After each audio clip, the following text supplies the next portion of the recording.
Hi everyone, welcome to Online Job Update. WBHRB staff nurse gate 2 regarding আরেকটি গুরুত্বপূর্ণ এবং important update নিয়ে আলোচনা করব তোমাদের সাথে। তোমরা সকলে জানো বর্তমান পরিস্থিতিতে ম্যাক্সিমাম ক্যান্ডিডেট জিএনএম বলো, বিএসসি বলো বা পোস্ট বেসিস বিএসসি ক্যান্ডিডেট বলো, সকলেই কিন্তু স্বাস্থ্য ভবনের আন্দোলনের জন্য এগিয়ে যাচ্ছে এবং তাদের বিভিন্ন রকম দাবি থাকছে। কি কি দাবি তারা রাখছে এবং সে দাবিগুলো কতটা কি যুক্তিপূর্ণ এবং তার সাপেক্ষে সমস্ত রকম আলোচনা করব তোমাদের সাথে। এবং সেই সঙ্গে আরআরবি বোর্ডের তরফ থেকে নার্সিং ক্যাটাগরির যে ফর্ম ফিল আপ হয়েছিল 2025-এ, তার জন্য কিন্তু একটা অফিসিয়ালি নতুন আপডেট প্রোভাইড করা হয়েছে বোর্ডের তরফ থেকে এবং আবারও একটি নতুন ডিস্ট্রিক্টে স্টাফ নার্সের ইন্টারভিউ সংক্রান্ত নোটিফিকেশন প্রকাশ করা হয়েছে। সমস্ত রকম আপডেট নিয়ে আলোচনা করব তোমাদের সাথে। ভিডিওটি তোমাদের জন্য ভীষণ ইনফরমেটিভ হতে চলেছে, তাই তোমরা ভিডিওটা স্কিপ না করে শেষ পর্যন্ত দেখতে থেকো এবং তোমাদের যতগুলো হোয়াটসঅ্যাপ গ্রুপ আছে প্রত্যেকটি গ্রুপে ভিডিওটি বেশি বেশি করে শেয়ার করো।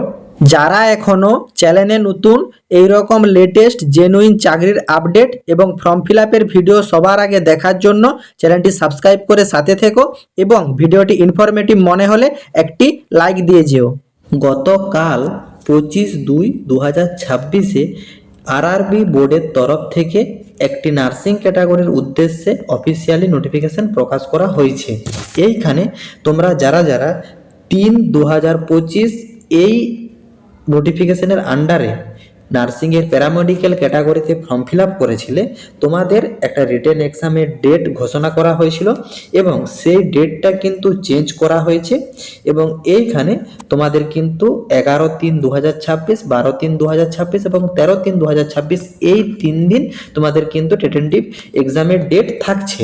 এবং এইখানে তোমাদেরকে আরও জানানো হয়েছে যে যেসব ক্যান্ডিডেটরা এসসি বা এসটি আছে, তোমাদের একটা ট্রাভেল ফ্রি থেকে থাকে, সেটা তোমরা তোমাদের এক্সামের 10 দিন আগের থেকে তোমরা তোমাদের প্রসেসিং অফিসিয়াল ওয়েবসাইট থেকে করে নিতে পারবে এবং তোমাদের যাদের এক্সাম সিটি এবং ডেট এইগুলো তোমরা তোমাদের 10 দিন আগের থেকে জানতে পারবে। মানে তোমাদের যেহেতু 11 তারিখ থেকে এক্সাম শুরু হচ্ছে, মানে তোমরা মার্চের 1 তারিখ বা 2 তারিখ থেকে তোমরা কিন্তু অফিসিয়ালি আপডেট পেয়ে যাবে কাদের কোথায় কিভাবে সেন্টার পড়েছে এবং কিভাবে তোমরা তোমাদের এক্সাম সেন্টার চেক করবে বা ডেট দেখবে কোন ডেটে তোমাদের এক্সাম আছে। তার সমস্ত রকম আপডেট অফিসিয়ালি নোটিফিকেশন এবং অফিসিয়ালি আপডেট এলে ভিডিও আকারে প্রোভাইড করে দেওয়া হবে এই চ্যানেলের মাধ্যমে। তো সেগুলো দেখার জন্য চ্যানেলটা সাবস্ক্রাইব করে সাথে থাকবে।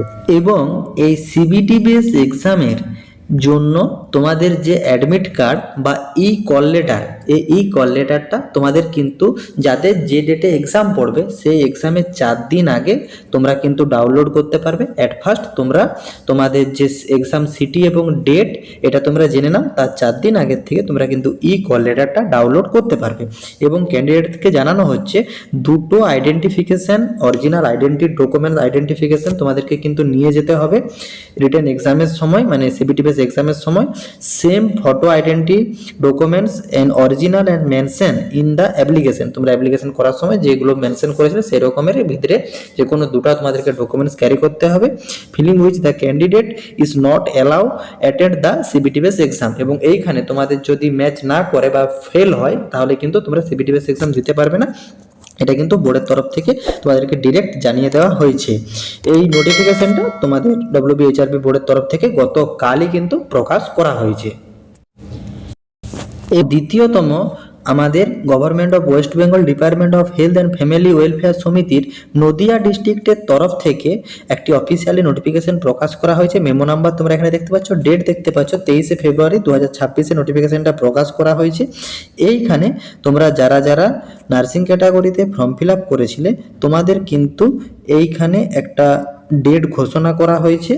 তোমাদের এইখানে interview candidate following post hold on 27/2/2026 Friday and 3/2/2026 Monday, এই 2 দিন তোমাদের কিন্তু ডেট ঘোষণা করা হয়েছে।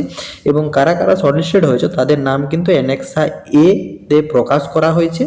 এবং ক্যান্ডিডেটকে জানানো হয়েছে তোমাদের কিন্তু ভেন্যুতে 30 মিনিট আগে তোমাদেরকে পৌঁছে যাওয়াতে বলা হয়েছে, শিডিউল যে টাইম মেনশন করা আছে সেই টাইম মেনশনের আগে। এবং ক্যান্ডিডেটদেরকে জানানো হয়েছে যে candidate should being copy offline application and photo identity proof, এগুলো কিন্তু তোমাদেরকে ক্যারি করতে হবে নির্দিষ্ট ভেন্যুতে যাওয়া। এইখানে বিভিন্ন রকম পদের ডেট শিডিউল করা হয়েছে ইন্টারভিউর জন্য। তার ভিতর যারা যারা কমিউনিটি নার্স পদের জন্য আছো তোমাদের কিন্তু 27/2/2026 ফ্রাইডেতে ডাকা হয়েছে সকাল 11টার সময়, এবং এইখানে এই 3টা ক্যান্ডিডেট শর্টলিস্টেড হয়েছে। তোমাদের 3জনেরই ইন্টারভিউর জন্য অফিসিয়ালি নোটিফিকেশন প্রকাশ করা হয়েছে বোর্ডের তরফ থেকে।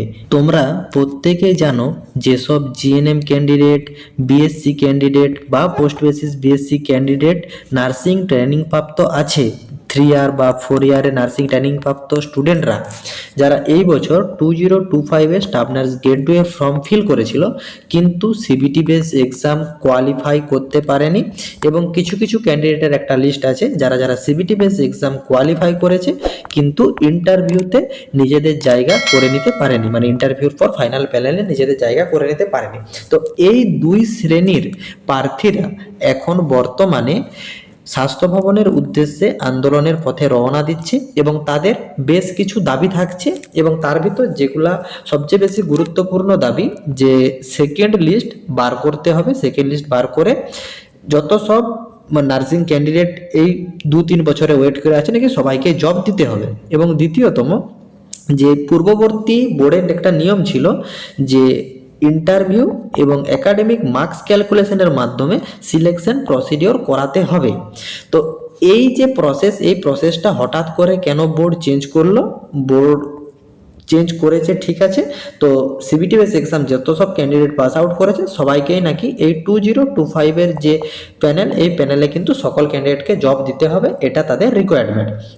এবং তোমাদেরকে জানিয়ে রাখি এই যে দাবিগুলো, এই দাবিগুলো কিন্তু তোমাদের বোর্ডের কাছে কিন্তু অনেকটাই যুক্তিহীন। কেন? তার প্রথম কারণ দেখো, তোমরা তোমাদের যে আন্দোলন করছো, আন্দোলনের মাধ্যমে বোর্ড যদি সেকেন্ড লিস্ট চায় সেটা প্রকাশ করতে পারে, কিন্তু তার একটা হিউজ একটা ব্যাপার আছে যে এইখানে তারা যদি সেকেন্ড লিস্ট বার করে নতুন ভ্যাকেন্সির সাথে বার করবে কি বার করবে না তাদের উপর ডিপেন্ডেড। এবং দ্বিতীয়তম, বর্তমানে তোমরা দেখেছো যে বিএসসি ক্যান্ডিডেটের বেশ কিছু সিট এবং জিএনএম ক্যান্ডিডেটের কিছু পরিমাণ সিট একটা ফাঁকা রয়ে গেছে, সেটা ফিজিক্যাল হ্যান্ডিক্যাপ্ট ক্যাটাগরিতে, এসসি ক্যাটাগরিতে, এসটি ক্যাটাগরিতে, কিছু কিছু ক্যাটাগরি মিলে একটা বিপুল পরিমাণ মানে একটা ভ্যাকেন্সি কিন্তু ফাঁকা আছে, কিছু বিপুল পরিমাণ না হলেও একটা ভ্যাকেন্সি ফাঁকা আছে। তো বোর্ড যদি চায় এই ক্যাটাগরিগুলোকে পরিবর্তন করে তারা একটা নর্মাল প্যানেল লিস্ট বার করতে চাইলে বার করতে পারে, সেটা সেকেন্ড প্যানেল হিসাবে। এটা চাইলে বোর্ড এই বছর 2025 করতে পারে, কিন্তু নতুন ভ্যাকেন্সি কতগুলো করে কি আছে, কোথায় কতগুলো ফাঁকা আছে, সেগুলো তারা এই মুহূর্তে অ্যাড না করতেও পারে। এবং দ্বিতীয়তম, তোমাদের যে পয়েন্টটা বোর্ড চায়, যে স্টুডেন্টদের যে দাবি থাকছে যে তারা নাকি যত সব CBT base exam pass out করেছে সমস্ত ক্যান্ডিডেটকেই নাকি এই 2025 জব দিতে হবে। দেখো, তোমরা যারা যারা এই 7/8/2025 অফিসিয়াল নোটিফিকেশনটা ঠিকঠাকভাবে পড়েছিলে, তোমাদের কিন্তু বোর্ড থেকে একটা পয়েন্ট বোর্ড উল্লেখ করে দিয়েছিল, যেখানে কিন্তু বোর্ড ডিরেক্ট সমস্ত ক্যান্ডিডেটের উদ্দেশ্যে জানিয়ে দিয়েছিল যে এই বছর যেহেতু 3 ইয়ার ক্যান্ডিডেটের একটা চাপ থাকছে, তো প্রচুর পরিমাণ ক্যান্ডিডেট কিন্তু ফর্ম ফিল করবে, সেই জন্য বোর্ড কিন্তু জানিয়ে দিয়েছিল যে ফর্ম ফিল আপের পরিমাণ যদি অতিরিক্ত হয়ে থাকে তাহলে কিন্তু board may be decide hold written exam or computer base exam any subsequent stage of the recruitment process for either shortlisting candidate for interview. তোমাদেরকে সিবিটি বেস এক্সাম বা রিটেন এক্সামের মাধ্যমে ক্যান্ডিডেটকে শর্টলিস্টেড করার পর ইন্টারভিউর মাধ্যমে বাকি প্রসিডিওর বোর্ড চাইলে কমপ্লিট করতে পারে। এটা কিন্তু বোর্ড তোমাদেরকে অফিসিয়ালি নোটিফিকেশনের মাধ্যমে জানিয়ে দিয়েছিল। অতএব তোমাদের এই পয়েন্টটা যুক্তিযুক্ত হচ্ছে না। তোমরা এই পয়েন্টের দাবিতে যদি আন্দোলনে সামিল হও তোমরা কিন্তু কোনোরূপ ফল পাবে না, এটা আমার ব্যক্তিগত মতামত। এবং দ্বিতীয় প্যানেলটা বোর্ড চাইলে বার করতে পারে, আদারওয়াইজ না বার করতেও পারে। এবং এই যে পয়েন্টগুলো তোমাদের সামনে তুলে ধরলাম এগুলো সম্পূর্ণ ব্যক্তিগত আমার মতামত। তোমরা তোমাদের মতামত কমেন্ট বক্সে জানিয়ে যাও যে আমি যেগুলা বললাম এগুলাতে তোমরা এগ্রি থাকছো, বা যদি নির্দিষ্ট কোনো মতামত থেকে থাকে তোমরা সেগুলি কমেন্ট বক্সে জানিয়ে যাও। আশা করি আরআরবি নার্সিং সুপারিনটেন্ডেন্টের এক্সাম সংক্রান্ত যে অফিসিয়ালি নোটিফিকেশনটা প্রকাশ করা হয়েছে সেটা তোমরা ডিটেলসে বুঝতে পেরেছো। এবং নদিয়া ডিস্ট্রিক্টের তরফ থেকে যে নার্সিং ক্যাটাগরির ইন্টারভিউ সংক্রান্ত নোটিফিকেশন প্রকাশ করা হয়েছে, সেটিও তোমরা ইন্টারভিউসে বুঝতে পেরেছো। তাছাড়া ডব্লিউবিএইচআরবির যে কারেন্ট সিচুয়েশন সেটাও তোমরা ইন্টারভিউসে বুঝতে পেরেছো। কারো যদি কোনো জায়গাতে কোনোরূপ কোয়ারি থাকে কমেন্ট বক্সে কমেন্ট করো, আমি রিপ্লাই করবো, এবং তোমাদের যদি নির্দিষ্ট কোনো মতামত থেকে থাকে সেগুলি তোমরা কমেন্ট বক্সে জানিয়ে যাও। টাটা।